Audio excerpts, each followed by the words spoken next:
Chapter 1: What is plant-based eating? We are hearing the word plant-based nutrition more and more in our society. With the launch of documentaries like Game Changers, books like Forks Over Knives, and the emergence of athletes changing their nutrition to be plant-based, one has to wonder what this is all about. Our understanding of plant-based eating may differ from one individual to another. In the world of nutrition, plant-based eating is having a large portion of one's nutrition coming from vegetables, fruits, herbs, nuts, whole grains, and also include legumes or other plants.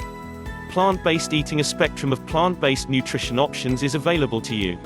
Some are very strict vegan diet, others are still adding animal products like dairy, vegetarian, and at the other end of the spectrum are those that still eat meat, poultry, and fish on an occasional basis. We once believed that early humans consumed a large proportion of animal protein in their diet. It is from that belief that, in the 2000s, the paleo diet, mainly comprised of animal protein, became really popular in the world of nutrition and diet. Although, we now know that the nutrition of bipedal primates and Homo sapiens was primarily composed of nuts, fruits, leaves, roots, seeds, and water. In that case, the original paleo diet was in reality plant-based eating. It is also linked to the fact that some of the strongest animals on Earth are not carnivores. The strongest mammal is the gorilla, most are herbivores. It has the ability to lift around 4,409 pounds, that is 10 times its body weight. It would be like a 200-pound individual lifting 2,000 pounds. If other mammals can live a healthy and strong life on a plant-based nutrition, we probably can too. Plant-based eating: why choose a plant-based nutrition?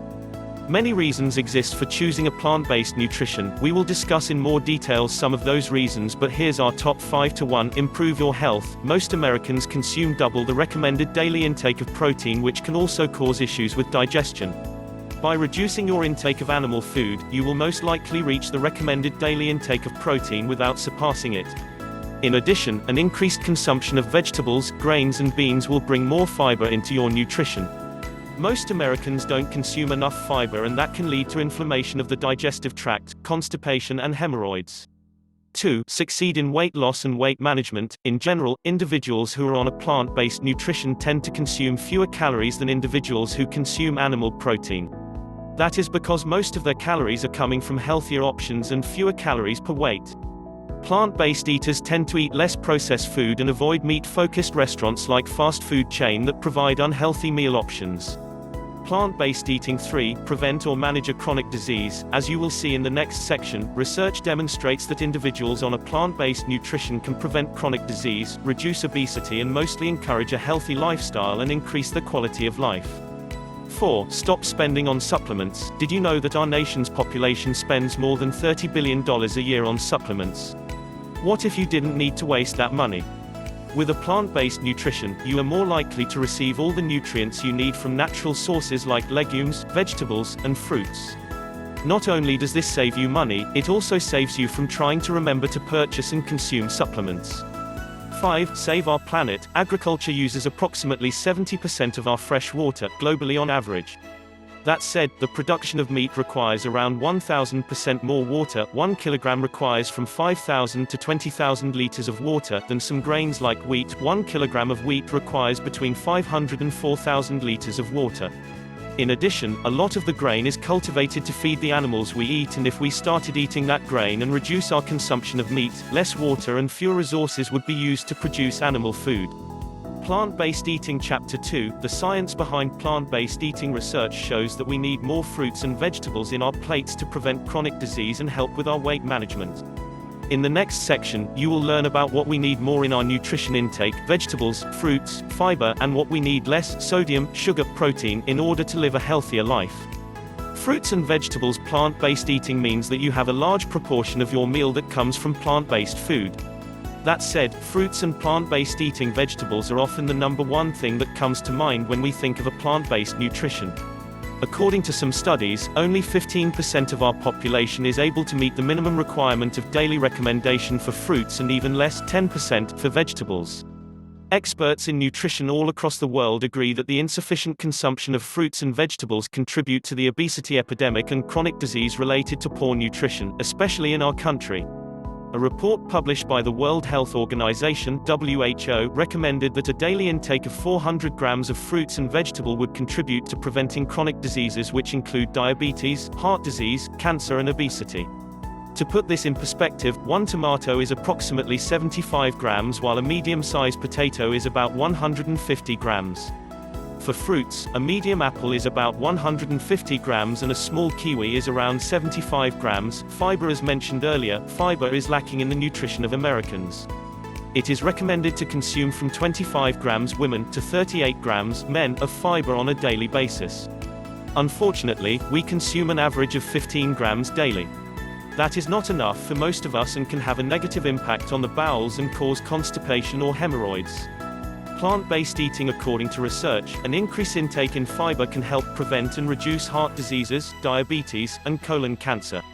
You can find two types of fiber, water-soluble and water-insoluble. Water-soluble fiber can be found in fruits, vegetables, legumes, oat and bran.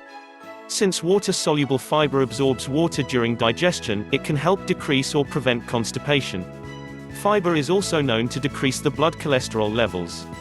As for water-insoluble fibers, they can be found in fruits, vegetables, whole grains and many cereals, including brown rice.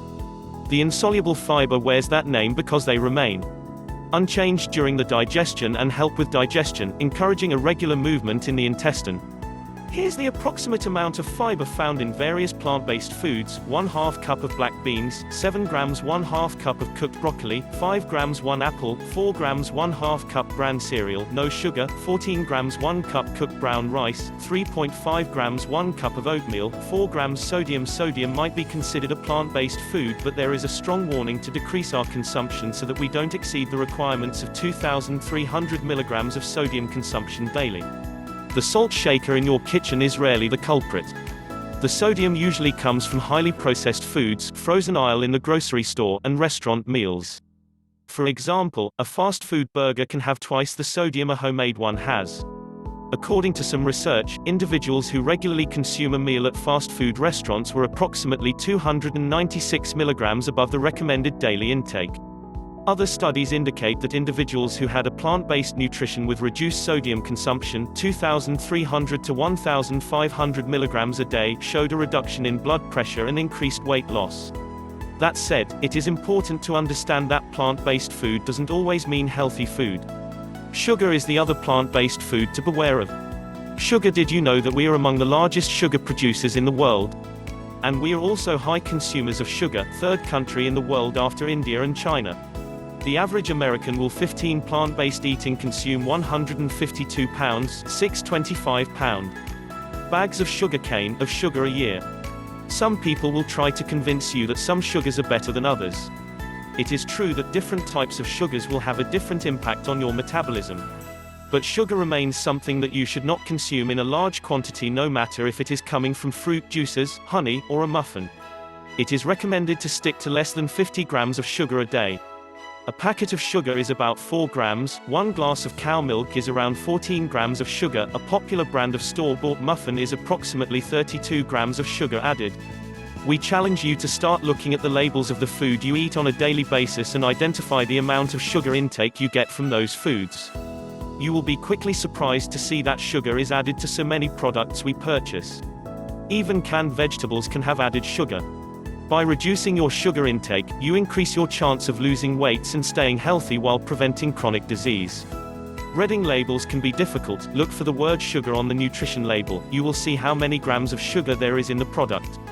Many companies hide the ingredient by using multiple names to describe the sugar added. They use at least 60 names for sugar on labels. 16 plant-based eating companies do it that way because they can't divide and conquer. If they only used the name sugar, it would often be one of the first ingredients on the list, which is in order of quantity, and that would tell us that it's not a healthy option. In order to confuse you even more into submission, they categorize the type of sugar by its scientific name so that they can have 10 small amounts of sugar instead of one large amount of sugar. Here's an example. The order of ingredients on a popular can of pumpkin pie filling reads like this: pumpkin, water, sugar, salt, spices, dextrose, natural flavors. Dextrose is a type of sugar, and some companies chose to use that term instead of sugar because it would have placed sugar before pumpkin in the ingredient list. Same with a popular bottle of our ketchup that has the following ingredient label: tomato concentrate from ripe red tomatoes, distilled vinegar, high fructose corn syrup, salt, spice, onion powder, natural flavoring. This one uses the term high fructose corn syrup and corn syrup to describe sugar. One packet of ketchup weighs 9 grams and 2 grams is sugar. I know, choosing healthy seems like a lot of work, but once you know which products are good for you, it makes your grocery 17 plant-based eating shopping quicker. Some labels now say low sodium or no sugar added. This can help you pick the right item faster. Protein: it is a myth that animal protein is a better protein than plant protein. Since 2007, the World Health Organization has indicated that the difference between animal or plant-based protein is not significant. Here's examples of approximate amount of protein found in plant-based protein versus animal protein. Plant-based protein: animal protein 1 cup of dry roasted soy, 37 grams 1 ribeye steak, 291 grams, 69 grams 1 cup of tofu, 20 grams 1 fillet of cooked salmon, 35 grams 1 cup of boiled chickpeas, 15 grams 1 cup of cottage cheese, 23 grams 1 cup of quinoa, 8 grams 1 cup of whole milk, 8 grams 1 avocado, 4 grams 1 egg, 6 grams for most Americans. The average daily intake of protein is recommended at 46 grams women and 56 grams men. 1 cup of shredded cheese is about 26 grams of protein, and a 1 cup of diced chicken is 38 grams of protein. 18 plant-based eating: that means that if you eat cottage cheese for breakfast with a glass of milk, an egg sandwich for lunch, and a ribeye steak for dinner, you are probably looking at double the amount of protein recommended for daily intake. You can now understand why the average American eat around 100 grams of protein per day. Our society seems to be eating too much protein, which can cause issues with the bowels or digestion. It is true that some individuals need more protein than others, but in general, our protein-rich nutrition is overindulgence. It was once believed that you needed to add animal protein in your meals to increase muscle mass. Some studies and athletes have demonstrated that it is possible to increase muscles and be fit with a plant-based nutrition. For example, one of the best runners of all time, an American ultramarathoner, Scott Jurek, is known to be a plant-based eater. While thousands of research demonstrate the health benefit of consuming vegetables as a way to prevent illness, many still refuse to change their nutrition to increase our quality of life. Too many people believe that exercising, medication, and supplements are sufficient to maintain health. Meanwhile, experts in the field of health and wellness say that weight management is 75 to 80% nutrition and 20 to 25% exercise. 19 plant-based eating. So why do we still struggle to implement change? What stops you from applying the changes to your life? Well, there is a saying that some people only change when status quo is more uncomfortable than changing. Are you that kind of person? Are you really waiting for your health to be gone to make your illness your number one priority? I don't think so, because you wouldn't be reading this if you weren't contemplating a change. Since you are not a quitter, let's move on to the next chapter. We will be making sure that you have all the tools and knowledge to reach your plant-based eating goal with success.